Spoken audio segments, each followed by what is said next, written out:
সবাইকে স্বাগত। আগের ব্লগে তোমাদের দেখিয়েছিলাম যে আমি বেশি খাচ্ছি এখন। তো মোটামুটি এটা 3টে সাড়ে 3টের মধ্যেই খেয়ে নেওয়ার চেষ্টা করি। আর এমনিতেই সূর্য ডুবে গেলে আর কিছু খাওয়া যাবে না। তো দেখো আমি খেয়ে আসতে না আসতে দেখি এখানে মন্দিরা আমাকে ডাকছে। কি দেখাবে না, ঝগড়া হচ্ছে। দেখি স্যার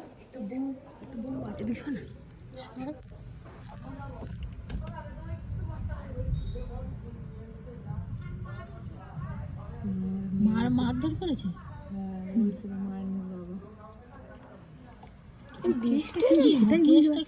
ওখানে মাছ আছে অনেক, জানো?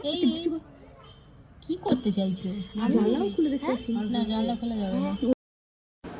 তো ওদেরকে বললাম অনেক ঝগড়া দেখা হয়েছে, যাও এবার খেতে চলে যাও। আর এই দেখো মিমো আমার সঙ্গে কীরকম করছে। এই কর্নারটায় আমি বসতে ভালোবাসি, ও এখানে এসে আমার কাছে বসে আছে।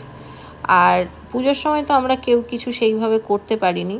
তো এবারে একটু সময় পেয়েছি, কারণ এখন তো প্রেশার একটু কম। তো সেই জন্যে এখন কিন্তু আমাদেরই কাজকর্ম চলতে থাকবে। তো আজকের আগেই দেখেছো যে আমি একটা হেয়ার স্পা করলাম, আর এখন একটু পেডিকিওর করিয়ে নিচ্ছিলাম। অনেক দিন ওয়্যাক্সটাও করানো হয়নি, তাই মন্দিরা বলল যে একটু ওয়্যাক্সটাও করে নিন।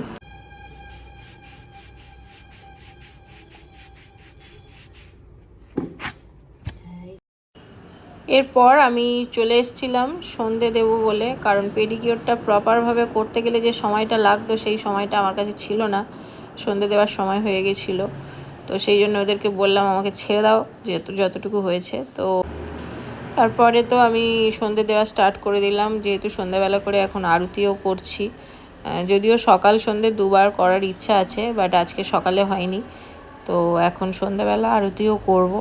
তারপর সন্ধ্যের সময়ও তুলসীতলায় প্রদীপটা দেখিয়ে দিলাম। এরপর মন্দিরারা চলে গেল, ওদেরকে টাটা করে দিলাম, দিয়ে আমি ওপরে এসে গোপুসোনাকে শুইয়ে আর তারপরে চলে গেছিলাম আবার স্টুডিওতে, কারণ আমার একটা রিলস বানানোর ছিল। দেখো প্রফেশনটাকেও দেখতে হবে। তো প্রফেশনাল লাইফ আর পার্সোনাল লাইফ টোটালি আলাদা আমি রাখতে ভালোবাসি। তো এখন প্রফেশনাল লাইফে আবার আমাকে ঢুকতে হবে, কারণ কাজ থেকে অনেকটাই দূরে আছি এখন। আস্তে আস্তে আবার কাজে ফিরতে হবে।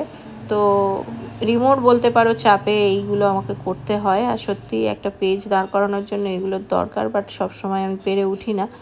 তো যখন চেষ্টা করি, যখন করে ও খুব প্রেশার দেয় তখন করে একটু চেষ্টা করি। তো সেই রকমভাবে এখন একটু হালকা ফুলকা মেকআপ করব। তো সেই জন্য দেখতে পাচ্ছ আমি পুরো রেডি হয়ে গেছি, মানে ড্রেস পরে নিয়েছি। আর শ্যুটের পরের লুকটা এটা ছিল। তো চলো এই ব্লগটা এখানে এন্ড করছি। যদি কিছু ভালো লাগে লাইক করো, কমেন্ট করে জানিও কেমন লাগছে।